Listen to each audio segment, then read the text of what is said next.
fines will soon be coming from the NFL to the New Orleans Saints and their coaches. The Saints ran a bounty system, cash payments for injuring opposing players. Joining us now is the NFL Hall of Famer, Fran. All right, he's a busy man. He is also the chairman of OneMoreCustomer.com, and he hosts a radio show on Sirius XM. But he's found time to be with us because I think you've got an opinion on the Saints offering bounties to injure opposing players. What do you think?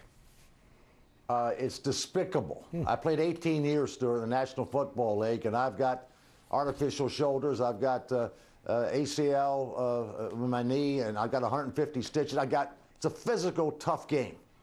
And for this coach, Greg Williams, to go out and put bounties on the heads of other players, Peyton Manning, Brett Favre, Kurt Warner, to take them out, to injure them, to knock them out.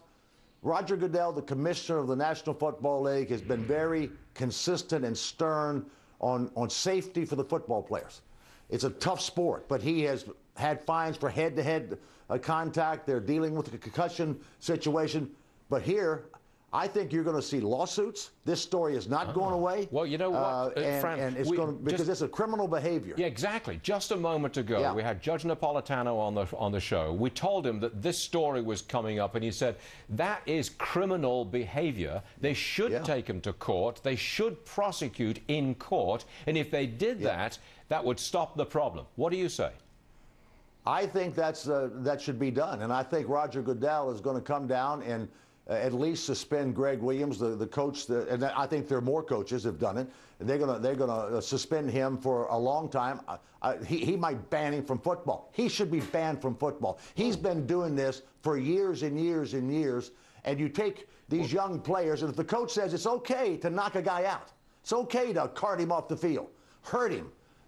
I mean, and this guy the turning point has never comes when you played pay professional football. When you pay somebody to go out and do that, that's kind of a turning point. But I am told, look, I don't follow football that closely, but I read the press reports about this. I am told that this has been happening for years, and that it happens all the time, and it's not just confined to one team. This is league-wide. Is it? Seriously, well, is it?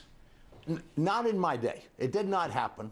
And I've talked to so many players of the 70s and 80s. It didn't happen then.